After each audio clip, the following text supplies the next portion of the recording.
Ya está aquí, ya llegó. Este es el momento. Ha llegado la hora de controversias manmanas.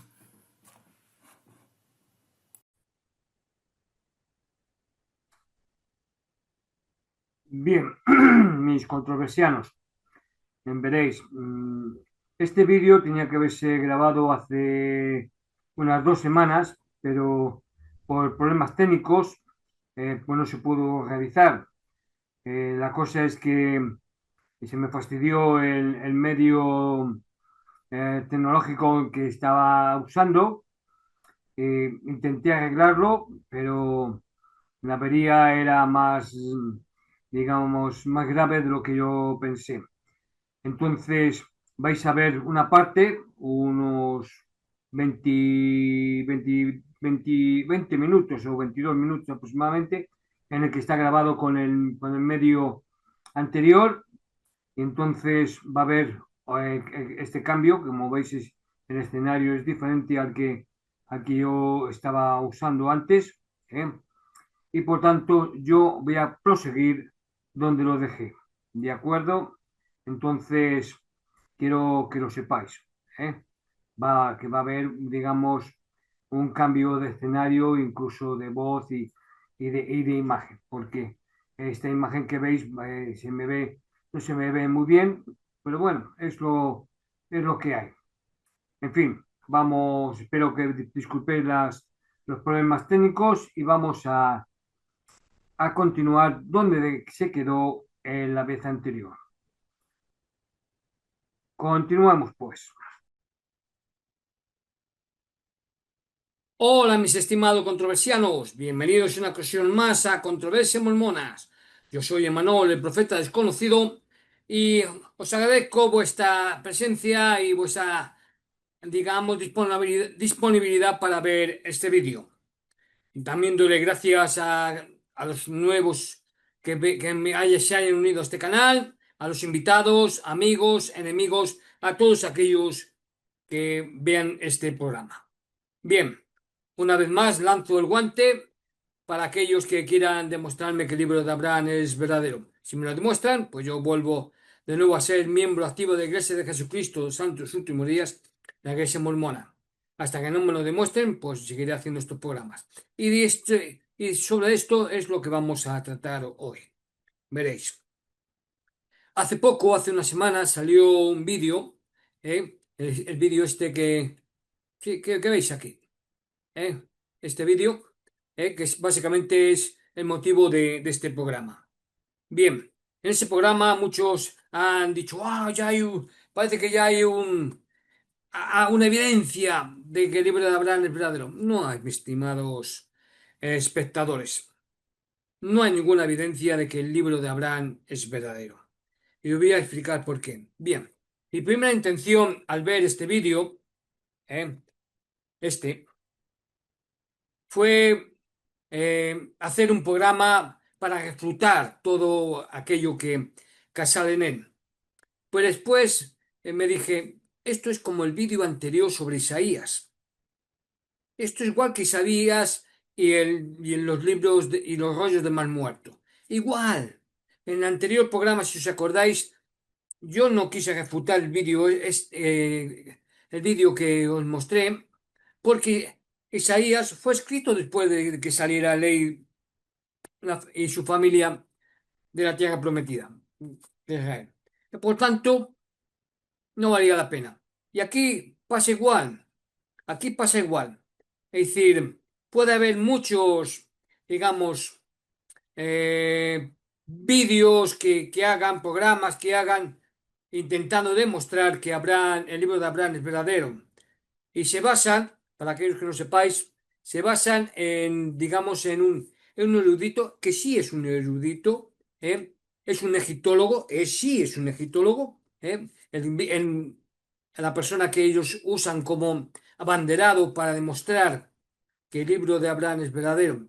Es verdad, es, el que muestran es un erudito, pero las pruebas que muestran es de hace unos años atrás. El erudito, el experto, trabaja para la Universidad de Brigham Young. Es egiptólogo y la Universidad de Brigham Young está sufragando los gastos que está llevando ahí en Egipto excavaciones. ¿Está buscando pruebas del libro de Abraham? No. Simplemente que de vez en cuando, para aquellos que no sepáis, de vez en cuando quien paga manda, y yo, con tal de que a mí me paguen, esto es como, digamos, para poneros de ejemplo, aunque a lo mejor algunos me tachen de que es una, digamos, una comparación que está fuera de sitio, pero digamos que yo soy camarero y soy astemio, estoy en contra del alcohol. La prueba está que yo no tomo alcohol, aunque no sea miembro de la iglesia mormona. Nunca he fumado, nunca. No me gusta el té ni el café, pero eso es algo particular. Eso es algo que siempre he tenido. Entonces, no es algo que tenga que ver con la iglesia mormona. Entonces, si la iglesia mormona decía, no hay que tomar té ni café, pues yo, como yo no tomaba, fumar, nunca he fumado, así que beber, bueno, bebí en su tiempo, pero ya desde el año 1989 no he tomado una gota de alcohol, así que tampoco era alcohólico, ¿eh? Tomaba de vez en cuando, pero sí poco, ¿eh? Así que bebedor de alcohol tampoco he sido, así que tampoco me preocupó eso. Bueno, pues supongamos que yo soy camarero.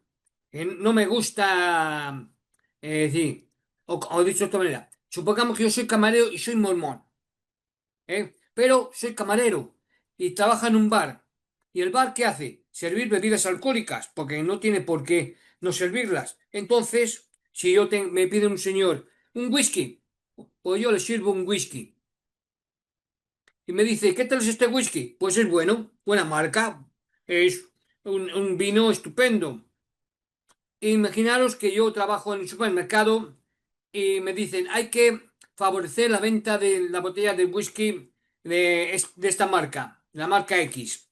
Pues yo la fomento. ¿Por qué? Porque trabajo en el supermercado y me dicen que hay que hacer ventas de esa bebida porque se nos están acumulando. Pues igual pasa con este hombre, con este egiptólogo, con este erudito, que le dicen, hay que hacer algo con respecto al libro blanco. Pues yo me lo saco, digo que esto y aquello, y para pinta, para... y ya está. Y ya está. ¿Eh? Y listo. Porque la cosa es así. La cosa es así, porque la iglesia intenta, digamos, engañar. Igual que engaña, digamos, con el número de miembros. ¿Eh? Porque digamos que, y yo siempre lo he dicho y lo mantengo, la Iglesia siempre está admitiendo que tiene 17 millones de miembros. ¿Por qué tiene 17 millones de miembros? Si no cuadran las cuentas. Es decir, en el programa de pesquisa mormona, después de la conferencia general de abril, Manu especificó y explicó, porque le salía a las cuentas que conforme a las ramas que decía que tenía la iglesia activas, las ramas, las capillas, me refiero, salía que por cada rama, por cada capilla, tenía que haber unos 300 miembros, conforme a los 7 millones de miembros. 300 miembros. ¿Cómo es posible? Si por cada 100 o 120 o 150 miembros que hay en una rama, se forma un barrio. Si hay 300, se formarían o dos barrios o tres. Por tanto, tendría que haber más capillas. Pero no hay, no hay. Y a veces encontramos capillas que en la asistencia de 20. Conclusión, sin extenderme mucho porque hay que dar el programa de hoy. No hay 17 millones de miembros. La iglesia no tiene 17 millones de miembros. Tiene alrededor de 4 millones, 4 millones y medio por ahí. Activos. Activos que vayan a la capilla. Que paguen el diezmo, eso ya es otro cantar, porque unos pagan 5 y otros pagan 10. Bien, ¿por qué la iglesia dice que tiene 17 millones de miembros? La conclusión es muy fácil. Imaginaros que yo, porque esto también lo he dicho, imaginaros que yo pido que se me dé de baja mi nombre en la iglesia. Mi nombre, ¿eh? O me excomulgan, me hacen un consejo disciplinario o de membresía, que es como se llama ahora, y me excomulgan. Al excomulgarme, dicen que quitan mi nombre de la iglesia. No, no lo creáis. Y cuando vosotros queráis quitar vuestro nombre de la iglesia, que estáis en vuestro derecho, quiero que sepáis que nunca lo van a quitar. Y eso es, digamos, es una de las cosas en que es decir, el gran bufete de abogados que hay en Utah, en el Grand Center Creek, eh, está ahí al lado el bufete grande de McConkie, eh, están luchando para que, digamos, la gente no gane los pleitos que tienen para que los nombres se quitan de la iglesia. ¿Y por qué hay que quitar de verdad, de verdad, de verdad el nombre de la iglesia? Muy fácil. Yo pido que se quite mi nombre de la iglesia, porque la iglesia tiene dos, digamos, dos columnas. Una, en una, la iglesia no pueden modificar ni tu nombre y apellidos, ni tu dirección, ni tu correo, ni tu teléfono, ni nada de tus datos personales. Mi teléfono es personal, correo electrónico es personal, mi donde vivo es personal, mi apellido es personal, mi fecha de nacimiento es personal. Eso la iglesia no lo puede tocar. Lo que la iglesia puede tocar son los datos que tengan que ver con la iglesia. Es decir, fecha de bautismo, fecha de confirmación, fecha de investidura, fecha de que ha sido al templo, fecha de sellamiento, todo lo que tenga que ver con la iglesia lo puede tocar y lo puede modificar porque son sus datos. Ellos lo consideran que son sus datos. Pero aquí es donde viene el truco. Aquí es donde viene el truco. Veréis. Ya digo, imaginaos, me excomulgan. Vamos a poner que me excomulgan, me hacen un consejo de membresía, me excomulgan y yo al cabo de 1, 2, 3, 4, 5 años regreso a la iglesia. Lo sé por experiencia esto, es decir, no lo digo por... Es decir, yo lo he vivido en las carnes porque hace unos años yo pedí que se me diera mi nombre de baja, se me quitara mi nombre, lo hice por una carta, lo envié al presidente de distrito, al presidente de rama, es decir, una carta a cada uno, la misma carta, firmada y sellada. Es decir, sellada me refiero con fecha y nombre y tal. Bueno, es decir, que no lo digo porque le he oído por los testimonios de otra persona, no, no, lo he vivido en mis carnes. Es decir, que lo que hablo es así. Luego, al cabo de unos años, es decir, al cabo de 4 años, volví entonces a la iglesia. Bueno, pero ¿por qué volví? Eso es asunto que no tiene nada que ver ahora. Bien, como yo digo, imaginaos, me hacen consejo de membresía, me excomulgan, y al cabo de 1, 2, 3, 4, 5 años, yo regreso. Regreso, entonces soy un miembro fiel, soy un miembro activo, no puedo pagar todavía así, no puedo pagar todavía diezmos, es decir, hasta que no pase un año. Bueno, entonces soy un miembro fiel, sí, soy un miembro digno, cumplo todo lo que ellos quieren, y entonces al año viene un 70, en mi caso. Vino un 70, me hizo una entrevista, me halló digno y me devolvió todo lo que yo tenía anteriormente. Mi número de cédula, mi fecha de bautismo, fecha de confirmación, fecha de investiduras, todo lo que tenía antes de que me pidiera que mi nombre, que borrara mi nombre de la iglesia. ¿Cómo es posible? ¿Cómo es posible? Muy fácil. Y es ahí donde tiene la iglesia el pleito. Los datos tuyos de la iglesia, los datos tuyos de la iglesia, los conservas. Mi nombre no. Mi nombre es mío. Y si yo quiero que mi nombre se borre, tiene que borrarse de la base de datos eclesiástica. Pero la iglesia no lo hace. No lo hace porque si quita tu nombre de la base de datos de la iglesia, perdería el número de célula, la fecha de bautismo, fecha de confirmación, fecha de investidura, todos los datos de la iglesia. De forma que si tú vuelves a la iglesia, no podían encontrarte ni devolverte todo aquello que tuviste en su día. De esa forma, 17 millones de miembros. 17 millones de miembros por ese motivo. Fíjate, ¿eh? ¿Qué cosas, eh? Pues así, conforme a esto, de que te engañan, que te dicen que si pides que te borren tu nombre de la iglesia, te lo borran. No, te lo borran de la lista de miembros de la unidad a la que perteneces.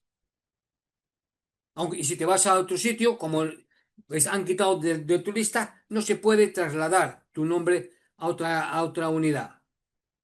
Por tanto, es como si dijéramos, entre comillas, sí, hemos quitado tu nombre de la iglesia. No, que no os engañen. No la quitan nunca. Nunca van a quitar el nombre, tu nombre de la iglesia. Pueden quitar tu teléfono, tu dirección, todo eso te lo quitan. Tu nombre y apellidos no. No te lo van a quitar.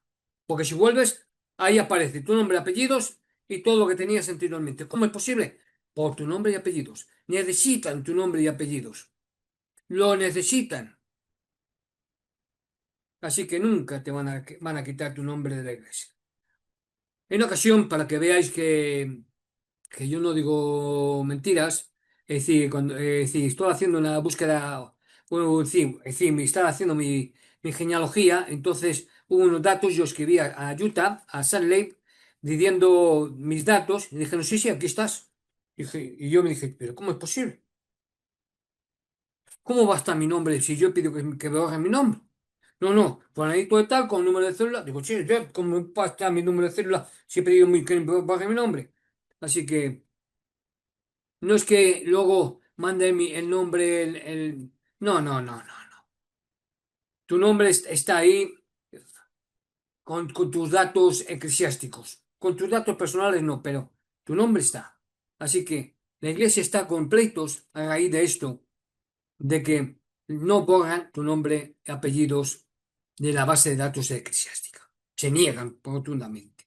Bien, sin más esperas, pasamos al tema de hoy, el cual es el libro de Abraham, para no refutar, para no explicar por qué el libro de Abraham no es verdadero.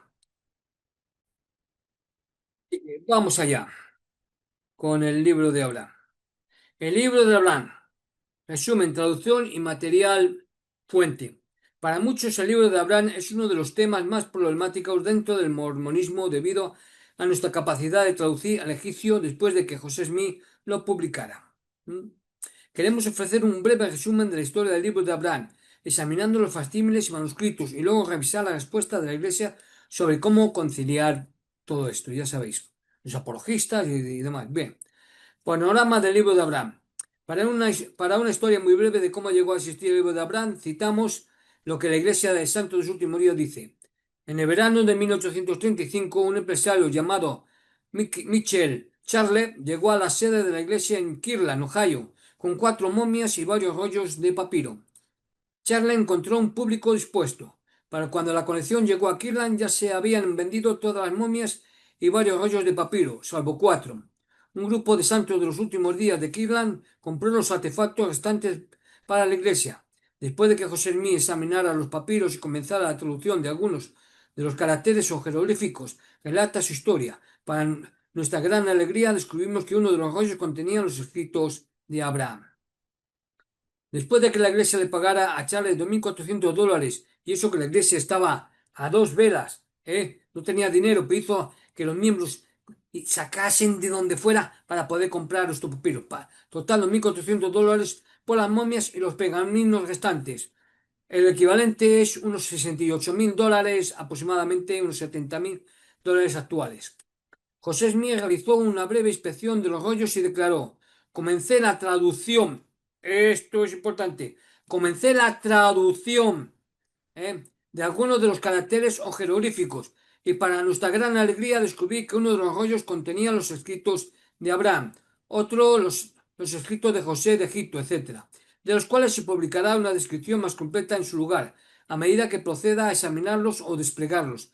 En verdad podemos decir que el Señor está comenzando a revelar la abundancia de paz y verdad. Historia de la Iglesia, volumen 2, página 236. Yo no me lo saco de la manga. Ese mismo año José Smith comenzó a traducir los papiros del libro de Abraham. Repito, traducir, no revelación, inspiración, como están sacando ahora. Según su escriba W. Fers, yo, José, me dedicaba continuamente a traducir un alfabeto del libro de Abraham y a organizar una gramática del idioma egipcio. Si bien no hay un consenso general sobre cuándo se tradujo el libro de Abraham, el historiador Dan Morgan demuestra que la evidencia apunta a que Abraham 1, versículos 1 y 2 al 18 se produjo en 1835 y el resto del libro de Abraham se produjo hasta 7 años después en Nabú, probablemente en 1842.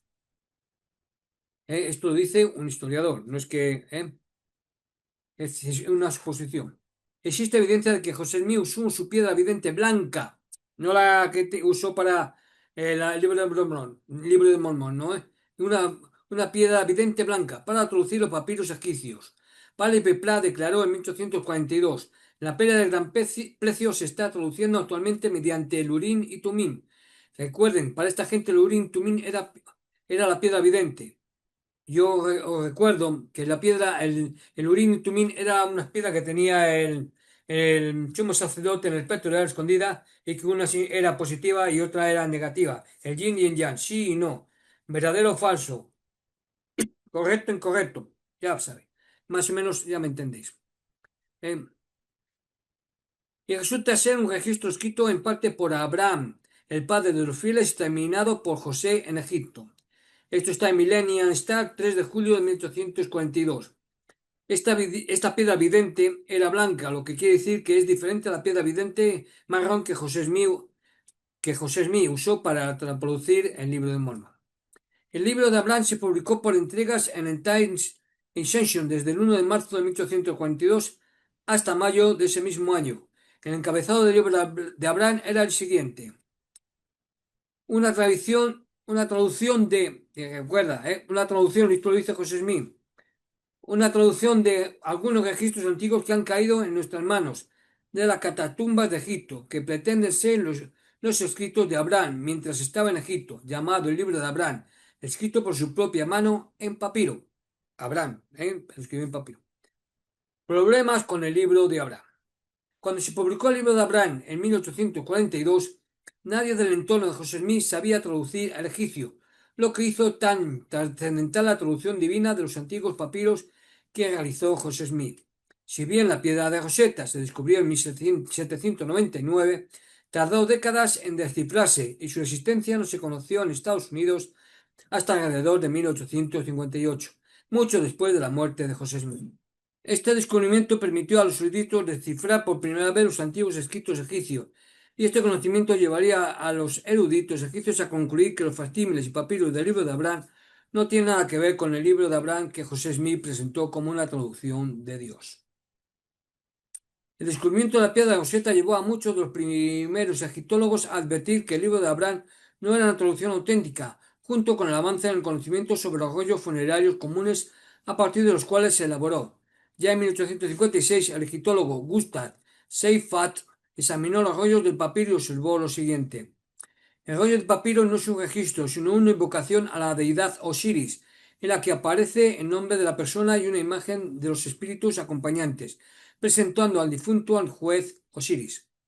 Este lo dijo Rigner Robert K. 2013. Los papiros egipcios de José Smith, una edición completa. En otras palabras, los egiptólogos pudieron examinar los facímiles y saber de inmediato que se trataba de documentos funerarios sin conexión con Abraham. Teodule de Beria, egiptólogo del Museo del Louvre, lo expresó sin rodeos al afirmar que los facímiles eran documentos funerarios egipcios comunes, de los cuales había examinado cientos. Larson, por su propia mano, sobre el papiro 1992. Aunque se creía que los fragmentos del papiro se habían perdido en el incendio de Chicago, la publicación de los facímiles permitió a los egiptólogos evaluar las traducciones de José Smith, y estas continuaron demostrando que José Smith se equivocó. El New York Times publicó en portada el 29 de diciembre de 1912: los muros de un museo proclaman el fraude del profeta mormón. Este artículo se basó en la comparación del trabajo de José Smith sobre los facímiles con los cientos de documentos similares que los museos habían estudiado y traducido previamente. Y voy a mostraros el papiro en cuestión, para que lo veáis. ¿De acuerdo? Dame un segundo y lo comparto con vosotros el artículo para que veáis que no miento, que es aquí está abriendo el documento, y voy a hacerlo delante de vosotros porque no quiero que se me tache de fraude o de evocador ¿eh? Pongo compartir sonido aquí, vale, y lo comparto. Este es el artículo, museo, tal. Ahora doy aquí, si delante de vosotros, la traducción al español, por si acaso fuera necesario. ¿eh? Este es el artículo, este es los factímiles que José Smith sacó, así que eh, este es el artículo de la New York Times, que si alguno lo quiere, pues no tiene más que decírmelo y yo lo comparto con él. Pero vamos, aquí está el templo, Vale, dejo de compartir pantalla ¿eh? para continuar con el vídeo. ¿De acuerdo? Vale. Lo que agravó este problema para José Mí fue el descubrimiento de muchos fragmentos de papiro de la traducción del libro de Abraham en 1966, incluido el fragmento de papiro que incluye el Facímil 1, con los símbolos circundantes que coinciden con los manuscritos del libro de Abraham, lo que indica que el material fuente del libro de Abraham ahora existe. En el ensayo de temas del Evangelio de los Santos Últimos Días sobre el libro de Abraham, leemos y nos dice: ninguno de los caracteres de los fragmentos de papiro mencionaba el nombre de Abraham ni ninguno de los eventos registrados en el libro de Abraham. Los egiptólogos, tanto mormones como no mormones, coinciden en que los caracteres de los fragmentos no coinciden con la traducción dada en el libro de Abraham, aunque no hay unanimidad ni siquiera entre los eruditos no mormones sobre la interpretación correcta de las viñetas de estos fragmentos.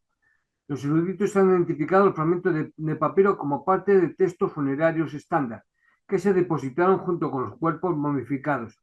Estos fragmentos datan de entre el siglo III a.C. y el siglo I después de Cristo, mucho después de la muerte de Abraham. Para ser claros, estas dos frases del párrafo anterior deberían poner fin a cualquier discusión sobre si el libro de Abraham es un texto auténtico y antiguo.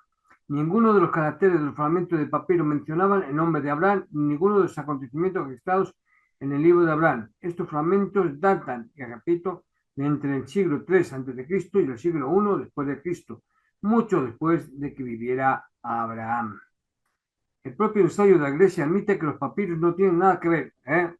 Repito, el propio ensayo de la Iglesia admite que los papiros no tienen nada que ver con Abraham y que datan de mucho después de que Abraham viviera, lo que indica que José Smith se equivocó en la traducción, así como en cuanto a la propiedad y la fecha.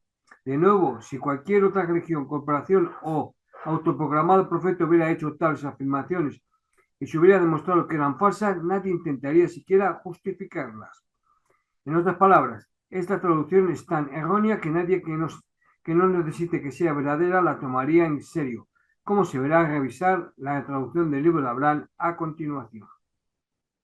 Si bien la Iglesia sostiene que no hay unanimidad ni siquiera entre los súbditos no mormones sobre la interpretación correcta de la viñeta de estos fragmentos, es preciso afirmar enfáticamente que cualquier falta de unanimidad se debe a pequeñas diferencias en la traducción o interpretación de los factímiles, no a ningún erudito no mormón, no a que ningún erudito no mormón crea que las traducciones de José Smith sean correctas en ningún sentido.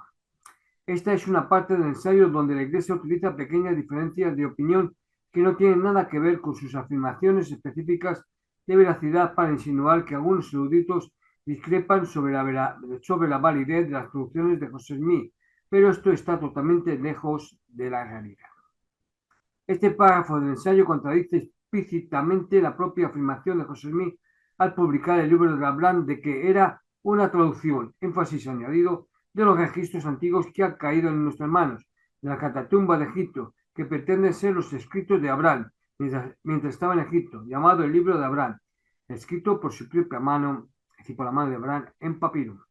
Desde que José Smith publicó el libro de Abraham, sabemos que su traducción no coincide con la traducción egipcia original y que los fragmentos de papiro datan de miles de años después de la época en que Abraham vivió, lo cual reconoce el ensayo oficial de la Iglesia, como se mencionó anteriormente. En otras palabras, sería imposible que el libro de Abraham fuera escrito por su propia mano en papiro.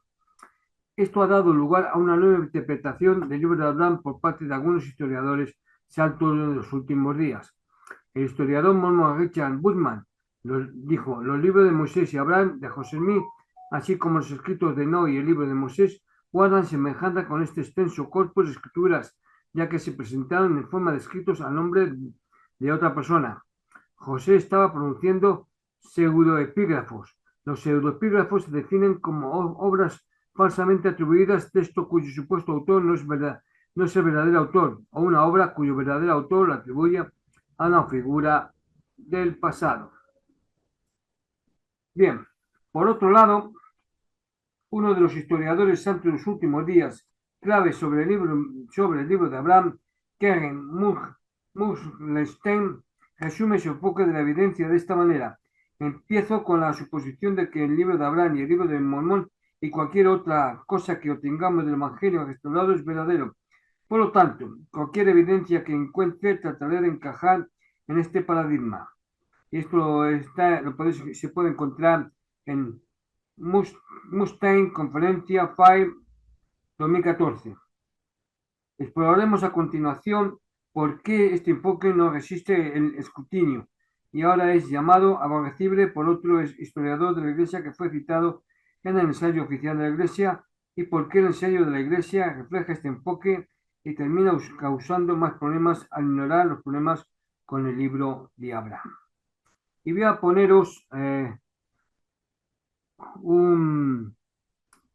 una imagen, ¿de acuerdo?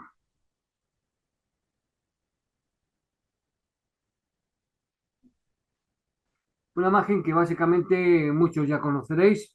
¿eh? Voy a compartir pantalla para ello. ¿eh?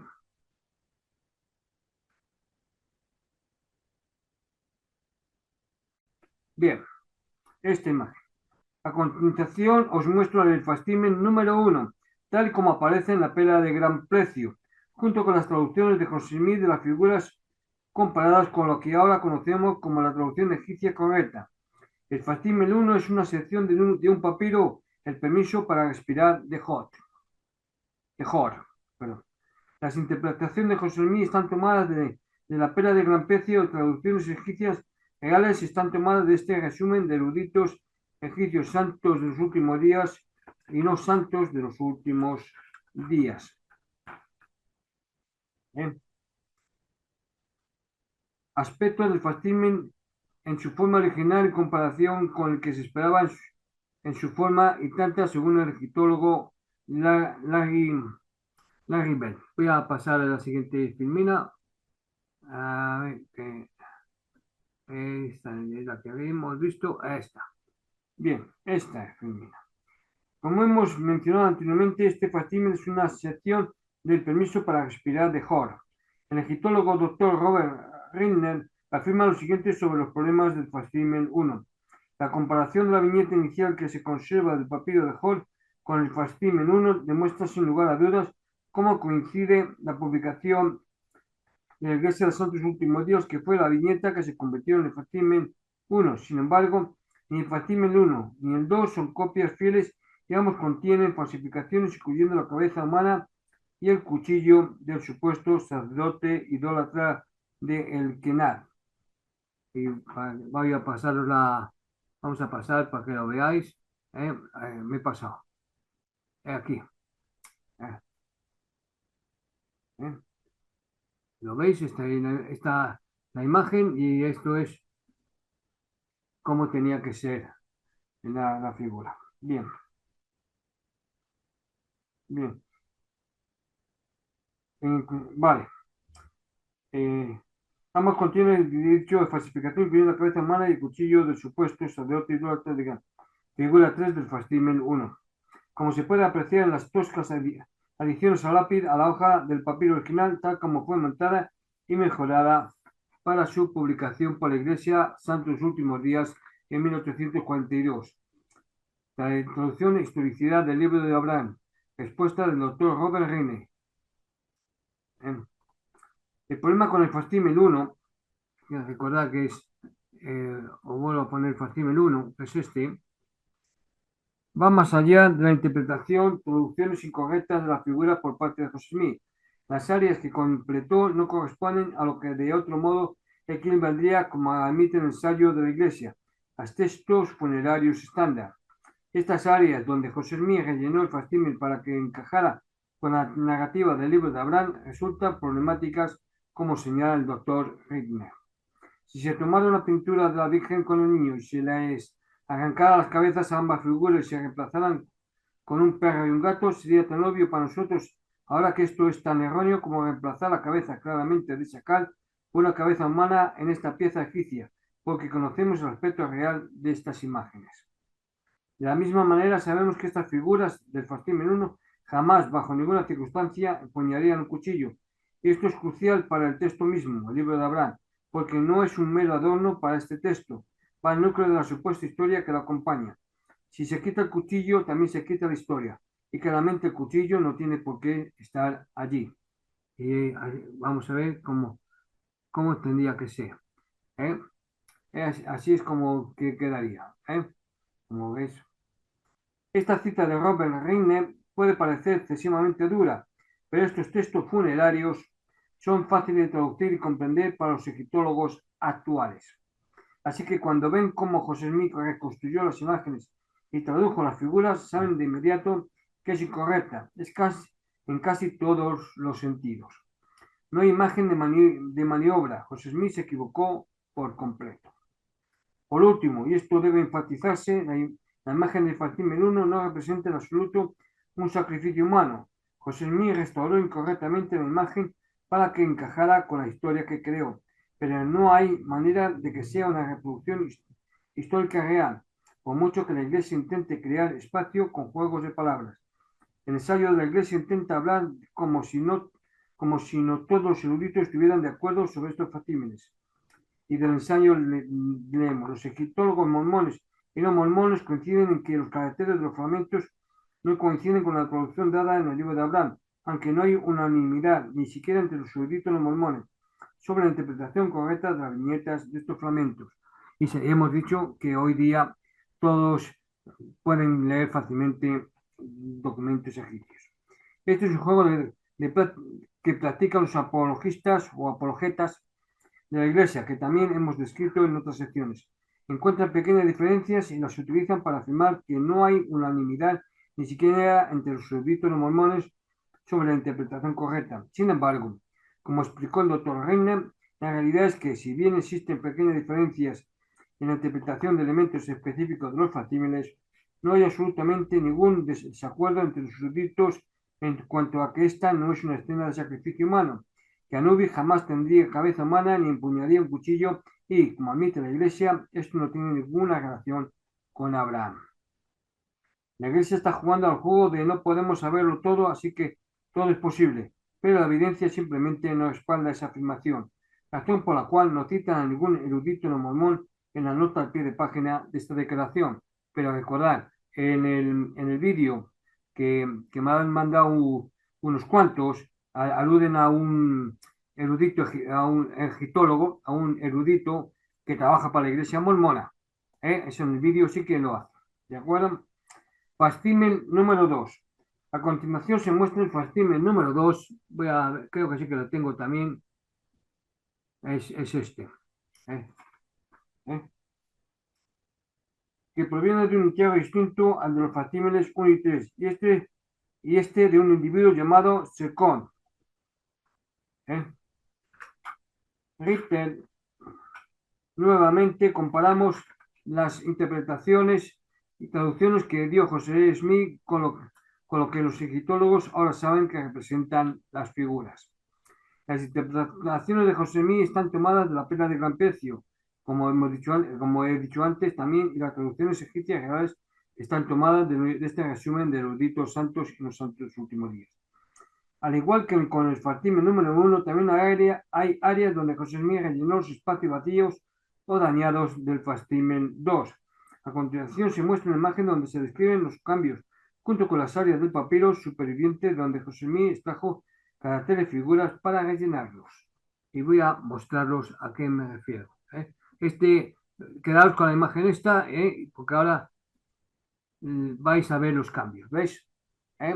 Aquí vemos los cambios, los podéis ver en azul, verde, rojo, morado y amarillo. ¿De acuerdo? Esos ahí son los cambios, y que estáis viendo. Bien. Y al igual que con el fascimen número 1, los egiptólogos ahora saben cómo luciría este hipocéfalo basándose en las otras versiones que se han conservado.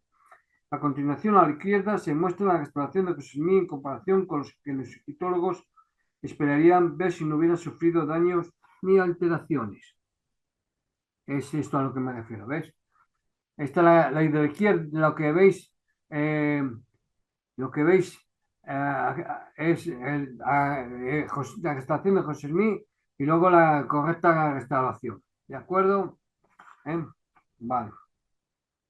Tal como podemos ver en el fascículo 1, José Smith vuelve a completar incorrectamente las lucanas, en este caso utilizando material existente de los fragmentos de papiro con un método similar al de copiar y pegar.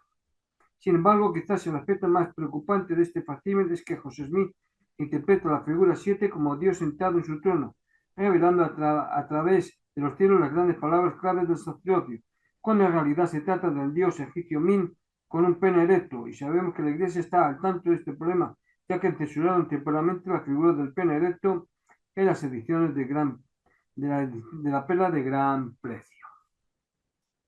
¿Eh? Y voy a continuar, pero voy a dejaros que estéis un rato más contemplando ese fascículo. Bueno, un hecho muy importante sobre el fascículo 2 que a menudo se pasa por alto en la discusión es que nos llega a través de es que nos llega a través de un entierro separado. En otras palabras, no puede formar parte del libro de Abraham, ya que este hipocéfalo fue enterrado con otra persona. Sin embargo, en la perla de gran precio se le denomina fascículo del libro de Abraham. Número 2. José Smith no comprendió que todos estos fragmentos no pertenecían no juntos y al incorporarlo como parte del libro de Abraham demuestra que no podía traducir el egipcio ni comprender la relación entre estos documentos. Esto también indica que estos fragmentos de papiro se separaron cuando José Smith los compró o poco después, ya que si existiera un verdadero rollo largo, como detallaremos más adelante, habría sido aún más obvio para José que se trataba de un documento separado de una momia aparte. Esto es importante no solo para la capacidad de José Smith como traductor, sino también para el argumento apologético de un rollo largo perdido. Bien, fascículo número 3. A continuación se muestra el fascículo número 3 tal como aparece en la perla de gran precio, junto con las traducciones de José Smith y las figuras comparadas con las que ahora conocemos como la traducción egipcia correcta. El fascículo número 3 es la sección final del permiso para respirar de Or, que también contenía el fascículo 1. Las interpretaciones de José Smith se extraen de la perla de gran precio y las traducciones egipcias se toman de este resumen de eruditos egipcios, santos últimos días y no santos últimos días. Tengan en cuenta los caracteres egipcios sobre las figuras, ya que son cruciales para comprender los problemas con las traducciones de José Smith, no solo en este fascículo, sino también del texto mismo del libro de Abraham. ¿Eh? Vamos a pasar al siguiente. Bueno, esto pertenece a la perla de gran precio 1921, 1902, perdón, 1921, 1981 y 2013. ¿eh? Para que veáis las diferencias ¿eh? de los fascículos. Bueno, este es el fascículo número 3. Bien, en el fascículo número 3 es más problemático para muchos que estudian el libro de Abraham porque no solo son erróneas las interpretaciones y traducciones de los caracteres egipcios claros y específicos, sino que José Smith supone incorrectamente que las dos mujeres son hombres y declara incorrectamente que la figura negra en el fascículo debe ser un esclavo. Además de estos problemas, José Smith desconoce que la figura negra es en realidad Anubis, quien siempre tiene una oreja y un hocico puntiagudos. Sin embargo, un descubrimiento reciente examina con más detalle la xilografía original utilizada para imprimir el fascículo del libro de Abraham y permite observar lo que parece ser la zona donde se cinceló el hocico para que el fascículo se ajustara a la traducción de José Smith. Y nos referimos a esto, ¿veis? Ahí en rojo estaría el hocico y la forma completa y esto sería después de la restauración, ¿de acuerdo? Es decir, la otra imagen, para que, para que lo veáis. ¿Eh? Lo más importante es que la escritura sobre la figura de Fatima 3 se identifica cada una de ellas, hace que las traducciones incorrectas de José sean aún más preocupantes.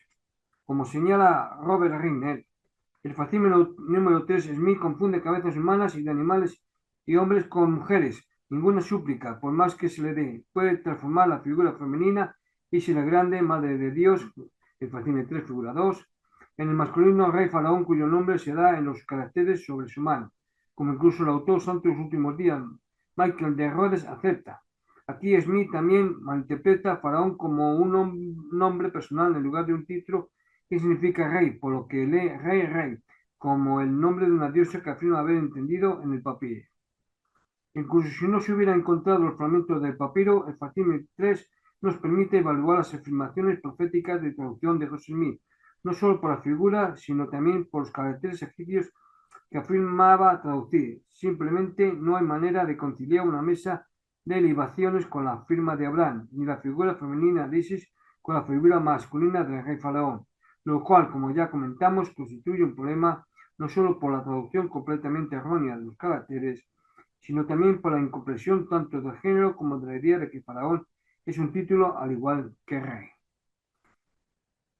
Dicho de otro modo, incluso si no se hubiera localizado los fragmentos supervivientes, sabíamos que José Smith no podía traducir lenguas antiguas. Bueno, voy a dejar de compartir con vosotros y voy a, y voy a continuar con lo que os estoy contando. ¿Eh? ¿Eh? Si incluso no hubiera encontrado el fragmento de papiro, el fascismo 3, uy, perdón, me he movido.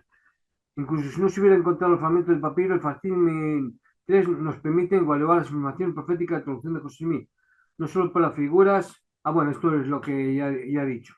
Bueno, dicho de otro modo, incluso si no se hubieran localizado los fragmentos supervivientes, sabíamos que José Smith no podía traducir lenguas antiguas. La traducción que hizo José Smith de los caracteres del fascismo 3, junto con las figuras 2, 4 y 5, a los que José Smith hace referencia, especifica en sus traducciones, es completamente errónea. No hay razón para pensar que José Smith pudiera equivocarse en traducciones aquí y, sin embargo, corregir el texto del libro de Abraham. Pero, como veremos más adelante, ahora contamos con el material fuente para evaluar el texto. Y esto no mejora las afirmaciones de José Smith como traductor.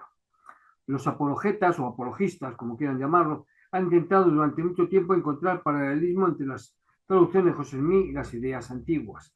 Pero en este caso tenemos los caracteres egipcios traducidos y son totalmente erróneos. De nuevo, si cualquier otra religión, grupo o persona dijera que puede traducir idiomas por el don y el poder de Dios y se demostrara que los traducen correctamente, seguirían donándole su tiempo, dinero y su obediencia. Puede parecer una pregunta capciosa, pero es importante ya que hemos sido educados para privilegiar las afirmaciones de verdad de la Iglesia por encima de la evidencia que se ataca. Como anti sí. Y ello es una prueba innegable de que José Smith no pudo traducir idiomas antiguos. Bien, la traducción de la palabra lago en el libro de Abraham. Para ilustrar el problema de la traducción del libro de Abraham por parte de José Smith, quisiera destacar un ejemplo. En la época de José Smith se creía que un solo carácter egipcio contenía material equivalente a oraciones, ya que se creía que los jeroglíficos representaban ideas y no sonidos. Debido a esta creencia, José Smith tradujo el libro de Abraham utilizando únicamente una serie de caracteres de los manuscritos, lo cual encajaba con el contexto de José Smith, pero que finalmente era incorrecto, como demostraría la piedra Rosetta una década después. Un ejemplo realmente bueno de este problema es que José Smith tradujo el siguiente material de un padre jeroglífico que significa lago en egipcio, y se hizo a la usanza de los egipcios, y aconteció que los sacerdotes me agredieron para matarme también, como hicieron con aquellas vírgenes sobre este altar, y para que tengan conocimiento de este altar, los remito a la representación al comienzo de este relato. Estaba hecho a la manera de una cama, como la que tenían los caldeos, y estaba delante de los dioses de Cana, Limna, Macra, Cores, y también de un dios semejante al de Faraón, rey de Egipcio. Para que comprendan a estos dioses, les he dado su forma en la figura del principio a las que los caldeos llamaban galenos. Esto se puede ver en la imagen de abajo. Sí, perdón. Voy a compartir a pantalla para ver si, eh, para que veáis, eh, y lo podáis ver. ¿De acuerdo? Voy a mostraros, voy a compartir pantalla para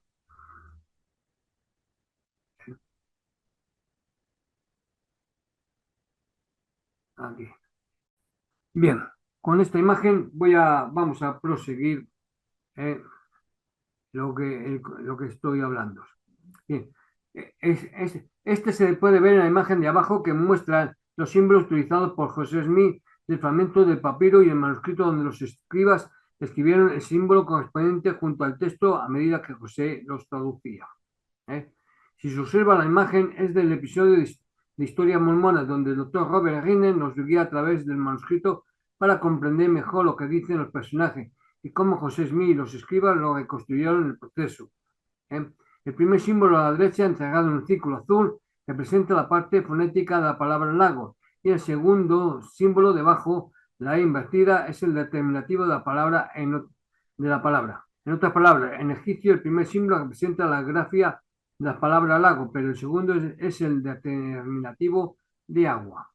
El idioma egipcio es en realidad más complejo que el hebreo, contrariamente a la afirmación del libro de Mormón de que el egipcio reformado permite incluir más escritura en menos espacio. De nuevo, en la época de José Smith se creía que cada símbolo contenía una gran cantidad de información, razón por la cual el libro de Mormón afirmaba estar escrito en egipcio reformado, en lugar de hebreo. Esto permite a José Smith afirmar que un vasto registro podía haberse escrito en un pequeño número de planchas de oro, aunque no contenga sentido que esté escrito en egipcio ni exista tal cosa como egipcio reformado. Estos registros del libro de Abraham ayudan a ilustrar las creencias de José Smith sobre el idioma egipcio, junto con la fascinación que sentían muchas personas por el egipcio durante su vida, lo cual es crucial para entender por qué José Smith lo utilizó para la narrativa del libro de Mormón. Esta sección en particular del libro de Abraham ilustra de forma excelente este problema, no solo porque José Smith registró más de 3 versículos de una sola palabra egipcia, sino porque es un versículo fundamental en el libro de Abraham. Si observan los versículos anteriores, esta sección remite al lector al facímil 1, como representación del altar del que habla el libro. Como ya comentamos, no es un altar, sino un lecho, pero lo que es más importante, si observan la imagen superior, pueden ver estos símbolos junto al facímil 1. En otras palabras, esta sección del libro de Abraham nos muestra que tenemos la fuente original del libro de Abraham, ya que los símbolos están exactamente donde el escritor nos indica, junto a la representación del altar. Ahora sabemos que la traducción es incorrecta y que no hay altar, es un lecho de león, pero nos muestra que José Smith extrajo esos símbolos porque estaban junto a la imagen del facímil 1 que utilizó para crear el libro de Abraham. Simplemente no hay manera de evitar el hecho de que tenemos el material original y no importa cuánto intenten los apologistas o apologetas afirmar que los escribas simplemente estaban haciendo ingeniería inversa de los caracteres. Puedes ver con tus propios ojos que su ubicación coincide exactamente con el lugar donde José Smith nos dijo que estarían en el papiro, y eso es un problema considerando que esos versículos en realidad solo dicen la palabra lago. Bien, defiendo el libro de Abraham. Como dijimos cerca del comienzo de esta sección, la Iglesia ya ha admitido que ninguno de los caracteres lo ha admitido. Repito, si la Iglesia lo ha admitido, ¿por qué viene el vídeo ese sobre la evidencia de que el libro de Abraham es verdadero? Cuando la Iglesia ya ha admitido que ninguno de los caracteres en el fragmento del papel menciona el nombre de Abraham, ni ninguno de los eventos registrados en el libro de Abraham, pero el ensayo oficial describe algunos de los argumentos que se utilizan para defender la autenticidad del libro de Abraham. como escritura y a José Smith como el verdadero profeta. Bien. La teoría del pergamino largo perdido se puede resumir mejor en el ensayo oficial. Probablemente sea útil evaluar la capacidad de José para traducir. Bueno, no comparto porque todavía la imagen nos va a servir para lo que vamos a ver a continuación, ¿de acuerdo? Repito otra vez. Probablemente sea inútil evaluar la capacidad de José para traducir papiros cuando solo tenemos una fracción de los que poseía. Testigos presenciales hablaron de un rollo largo o de varios rollos de papiro. Dado que solo sobreviven fragmentos, es probable que gran parte de los papiros a los que José tuvo acceso cuando tradujo el libro de Abraham no se encuentren entre estos fragmentos. La pérdida de una parte significativa de los papiros significa que la relación entre estos y el texto publicado no puede determinarse de forma concluyente con referencia a ellos. En esencia, la idea es que los fragmentos recuperados solo representan una parte de lo que José tradujo, y por lo tanto, los papiros originales del libro de Abraham podrían haberse perdido para siempre en el incendio de Chicago. Esta teoría presenta múltiples problemas que la Iglesia omite mencionar en su ensayo. 1. Contamos con los manuscritos del libro de Abraham y ambos muestran la traducción de los símbolos egipcios para cada sección, que coinciden perfectamente y en orden con el fragmento del papiro recuperado. Además de lo mencionado anteriormente, puede ver ejemplos a continuación, cuyos símbolos coinciden con los fragmentos de papiros disponibles. Es la imagen que estáis viendo. Bien. El mismo libro de Abraham capítulo 1, versículos 12 a 14, nos dice claramente que los facsímiles y el libro de Abraham están en el mismo rollo, por lo que no hay posibilidad de que haya un rollo perdido que contenga el texto separado del facsímil 1. Y a continuación, el versículo 12 dice, y a continuación, que los sacerdotes me hicieron violencia para matarme, también como hicieron con aquella virgen sobre este altar, y para que tengáis conocimiento de este altar, y esto es un énfasis, os remitiré a la representación que está al comienzo de este relato. Versículo 13, y fue hecho según la forma de una cama, como la que tenían los caldeos, y estuvo delante de los dioses de Elkena, de Limna, de Macra y de Core, también de un dios como el de Faraón, rey de Egipto. Versículo 4, para que podáis comprender estos dioses, os he dado su forma en la figura al principio, énfasis añadido, cuya manera de figura es llamada por los caldeos galenos, que significa jeroglíficos. Punto 3. Debido a los daños en el rollo usado para el libro de Abraham, se puede usar matemáticas para determinar la longitud total del rollo al desenrollarlo. Este estudio, publicado en Dialogue, muestra que el texto del libro de Abraham necesitaría al menos 511 centímetros para caber en el interior del rollo, pero como máximo no faltarían más de 56 centímetros.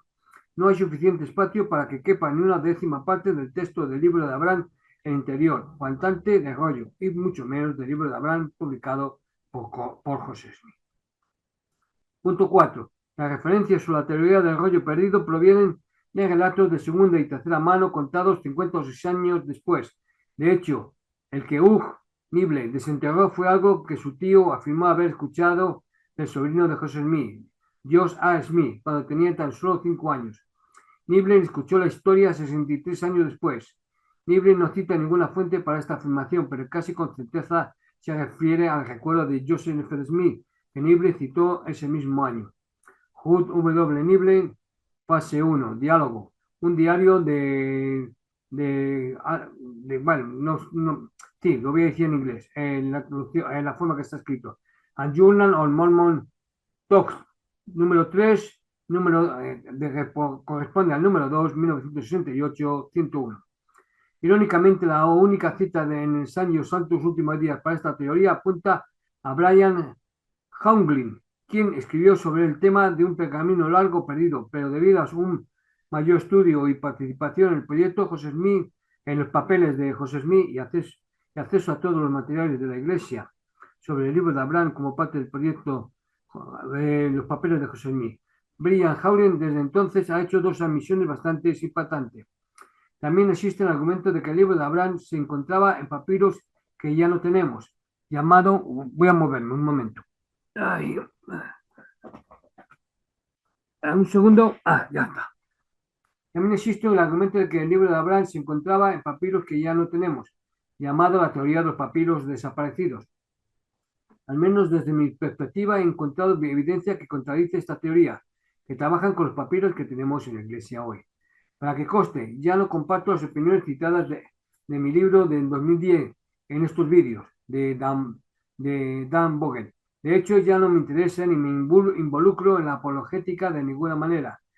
Coincido, y esto es énfasis, coincido plenamente con la excelente evaluación de Dan de los documentos de Abraham y Egipto en estos vídeos.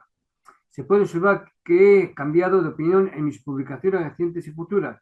El más reciente, JSP Revelaciones y Traducciones Volumen 4, el libro de Abraham y manuscritos relacionados, ya disponible. Es mucho más receptivo al pensamiento de Dan sobre el origen del libro de Abraham. Ahora rechazo la falta de un manuscrito de Abraham. Estoy de acuerdo en que dos de los manuscritos de Abraham fueron dictados simultáneamente. Estoy de acuerdo en que los documentos egipcios se utilizaron para producir el libro de Abraham. Estoy de acuerdo en que solo Abraham 1, capítulo 1 y 2, versículo 18, se produjo en 1835 y que Abraham 2, versículos 19 al capítulo 5, versículo 21, se produjo en Nabú, y así sucesivamente. Ya no estoy de acuerdo con G. O. Monstein. Considero aborrecible su erudición apologética sobre la Biblia de las Américas. Mi amigo Brent Metcalfe puede dar fe de mi transformación. Y esto se puede ver en Brian Howley en Facebook, 8 de noviembre de 2018. En resumen, la idea del rollo perdido hace mucho tiempo no se sostiene ante la evidencia y la única cita de la Iglesia en el ensayo incluso ha llegado a esa conclusión tras una investigación más profunda. Algunos apologistas o apologetas aún se aferran a esta idea porque permite que el libro de Abraham sea una traducción real, como afirmó José Smith, pero lamentablemente la evidencia es bastante clara de que esta posibilidad no es viable. La teoría del catalizador, para que veáis. La teoría del catalizador es la otra defensa popular del libro de Abraham como escritura y nuevamente utilizaremos el ensayo oficial de la Iglesia para explicar lo que implica la teoría del catalizador. Como alternativa al estudio de los papiros por parte de José Smith, pudo haberle proporcionado una revelación sobre acontecimientos y enseñanzas clave en la vida de Abraham, de forma similar a como había recibido previamente una revelación sobre la vida de Moisés mientras estudiaba la Biblia. Esta perspectiva asume una definición más amplia de los términos traductor y traducción. Según esta perspectiva, la traducción de José Smith no fue una traducción literal de los papiros, como lo sería una traducción convencional. Más bien, los artefactos físicos brindaron una ocasión para la meditación, la reflexión y la revelación. Catalizaron un proceso mediante el cual Dios le dio a José Smith una revelación sobre la vida de Abraham, incluso si dicha revelación no se correlacionaba directamente con los caracteres de los papiros. Al utilizar la teoría del catalizador para el libro de Abraham, la Iglesia busca aliviar el problema de por qué el papiro no tiene nada que ver con Abraham y por qué las traducciones de los factímiles son incorrectas, incluidos los caracteres egipcios en el factímil 3. Pero esta teoría se topa con los mismos problemas que encontramos con la teoría del rollo perdido hace mucho tiempo, particularmente Abraham capítulo 1, versículos 12 al 14. Versículo 12, y aconteció que los sacerdotes me hicieron violencia para matarme también, como hicieron con aquellas vírgenes sobre este altar, y para que tengáis conocimiento de este altar, os permitiré la argumentación que está al comienzo de este relato. Versículo 13, y fue hecho según la forma de una cama, como la que tenían, y el versículo 14, para que tengáis conocimiento de sus dioses, os he dado su forma, es algo que ya he leído antes. Estos versículos dejan claro que el texto de Abraham están directamente relacionados con los factímiles, en este caso el factímil 1. Sé que ya lo abordamos, pero es tan importante que quiero volver a analizarlo con diferentes imágenes de fragmentos de papiro existentes, lo que demuestra que el texto de Abraham es bastante literal en este caso. Y es la imagen que tenéis. Ahora mire nuevamente el manuscrito que resaltaba anteriormente y note que el texto proviene de este fragmento de papiro justo al lado del factímil 1. Estas imágenes del manuscrito muestran que José Smith está traduciendo los símbolos junto al factímil 1, que es exactamente lo que se le dice explícitamente al lector en el libro de Abraham. Esto elimina, voy a dejar de compartir, porque ya... eh, eh, Esto elimina tanto la idea de un rollo perdido largo, ya que podemos ver claramente que tenemos la fuente de este texto del libro de Abraham como la teoría del catalizador, ya que sería absurdo pensar que Dios le daría a José Mí una revelación que remitiera a los lectores a imágenes que no tienen nada que ver con el texto real. En otras palabras, si el estudio de las palabras y caracteres egipcios por parte de José Mí condujo a una revelación, visión inspirada de la historia de Abraham, ¿por qué esa visión llevaría a José Mí a dirigir al lector a algo completamente ajeno a la visión, revelación? De nuevo, revelación. De nuevo, la Iglesia no menciona esto en el ensayo oficial y sin duda se puede entender por qué no lo hacen. Toda la teoría se desmorona al examinar las fuentes originales. Para aclarar este punto, si observan el facímil 1, podrán ver que las partes donde José llenó la laguna del papiro no coinciden con lo que cualquier egiptólogo cree que debería estar ahí, como hemos visto y demostrado. Si José Smith realmente estuviera recibiendo una revelación de esta historia, no había recibido la inspiración correcta para llenar la laguna correctamente. Si la introducción errónea es un problema que José llenara incorrectamente la laguna sobre el papiro, solo lo agrava.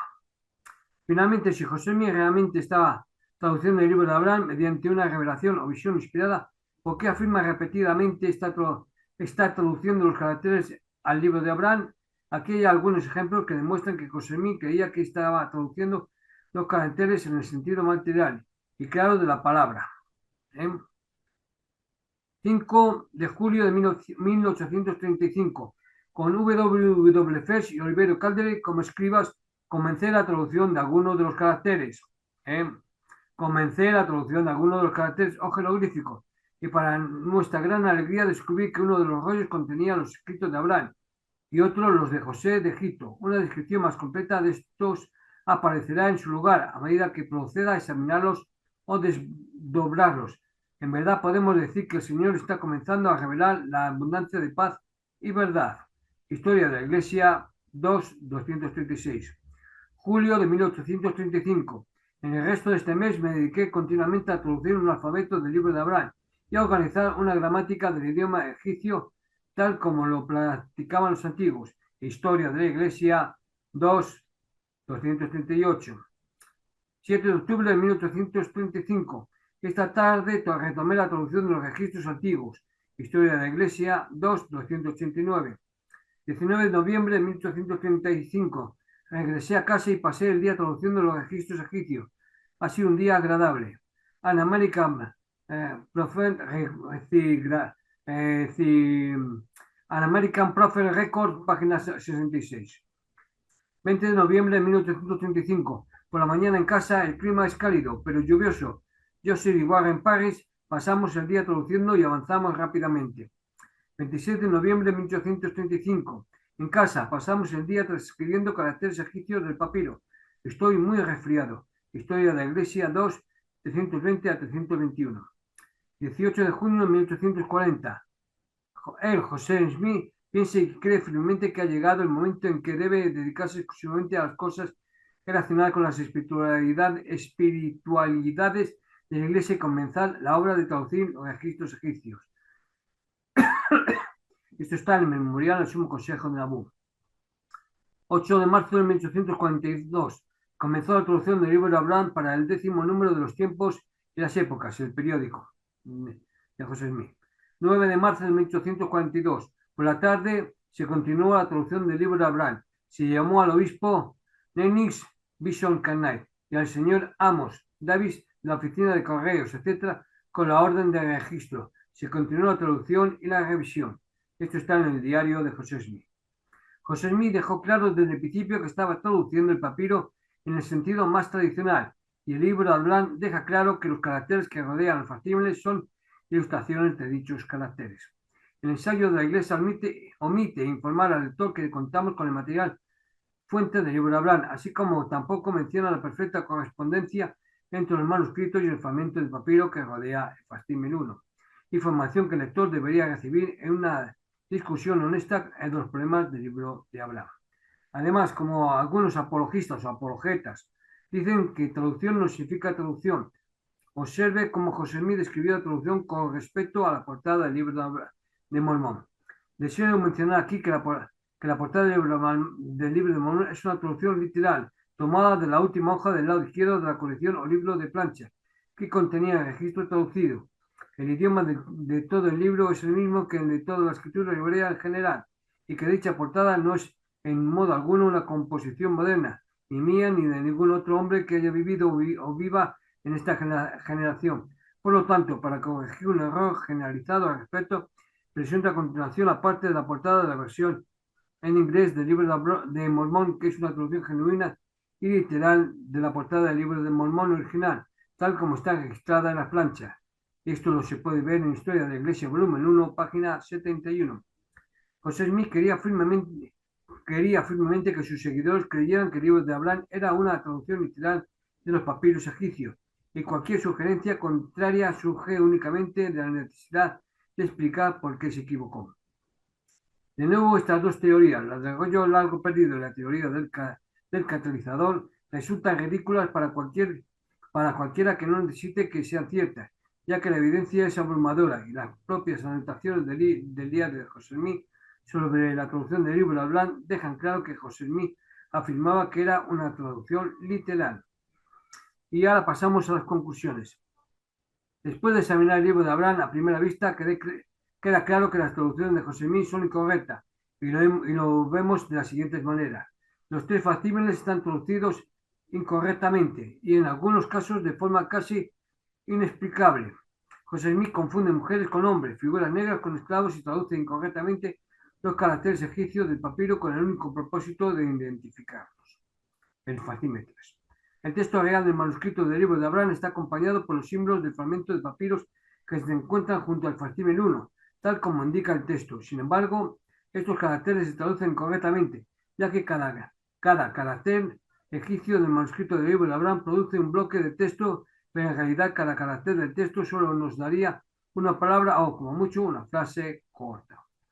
El facímil 2 ni siquiera proviene del mismo texto, fuente de que el facímil 1 y el 3, pero José Smith lo tradujo y declaró que era parte del libro de Abraham, lo que demuestra un malentendido muy básico del material que compró a Michael Chandler. Además de estos problemas con las traducciones de José Smith, podemos ver los problemas en el ensayo de la Iglesia, junto con otros argumentos apologéticos como un pergamino largo perdido con la fuente original del libro de Abraham simplemente no es posible, como detallamos o he comentado anteriormente, mostrando cómo aparecen los caracteres en orden tanto en el manuscrito como en el fragmento de papiro. Además, la única fuente de la Iglesia para la nota al pie en sus años sobre el libro de Abraham ha desautorizado sus escritos anteriores sobre este tema y ha calificado este tipo de argumentos apologético de aborrecible.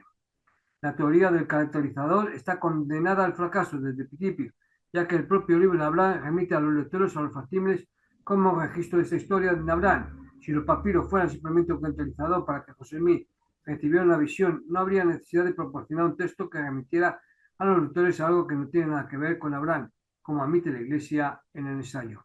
Por último, la idea de que José Smith simplemente pensó que estaba traduciendo el papiro, pero que en realidad estaba siendo engañado por Dios para que registrara una revelación no tiene sentido, dados los muchos comentarios que José Smith registra acerca de pasar el día traduciendo registros antiguos, como se describe anteriormente, o he mencionado anteriormente. Muchos eruditos y críticos han considerado el libro de Abraham una prueba irrefutable por estas razones y por las que ha provocado que muchos de los más destacados de la Iglesia la abandonen al profundizar en la evidencia. Contamos con el material original y podemos ver que José Smith se equivocó. Como vemos en el propio ensayo de la Iglesia, se han hecho muchos intentos para disuadirnos de tomar la obra de José Smith al pie de la letra, las teorías de Ojo Perdido, que José simplemente la utilizaba como catalizador para la revelación, porque Dios lo engañó haciéndole creer que estaba traduciendo el papiro. Pero si tomamos la palabra de José Smith al pie de la letra, él, sin lugar a dudas, afirmaba que estaba traduciendo textos antiguos. Y a diferencia del libro de Mormón, podemos comparar lo que nos dijo que estaba haciendo por el don y el poder de Dios con los resultados. Y en este caso es incuestionable que José Smith se equivocó. La única manera de que esto funcione es adoptar el estilo apologético de Kerry Musselstein, como mencionamos anteriormente, que consiste en Partir de la suposición de que el libro de Abraham, el libro de Mormón y cualquier otra cosa que obtengamos del Evangelio restaurado es verdadera. Por lo tanto, intentaré encajar cualquier evidencia que encuentre en ese paradigma. Hay una razón por la que el historiador de la Iglesia, Brian Hanley, califica este enfoque de aborrecible, y es porque si se aplica esta lógica a cualquier cosa en el mundo, se descarta una idea por absurda, que el alunizaje es un engaño, que el 11 de septiembre fue un trabajo interno o que otra religión afirma ser verdadera, porque la evidencia la refuta claramente. ¿Por qué no aplicar el mismo criterio al libro de Abraham o a José Smith? Contamos con el material original, con la descripción de José Smith sobre cómo produjo el libro de Abraham y ahora podemos comprobar la exactitud de su obra como profeta.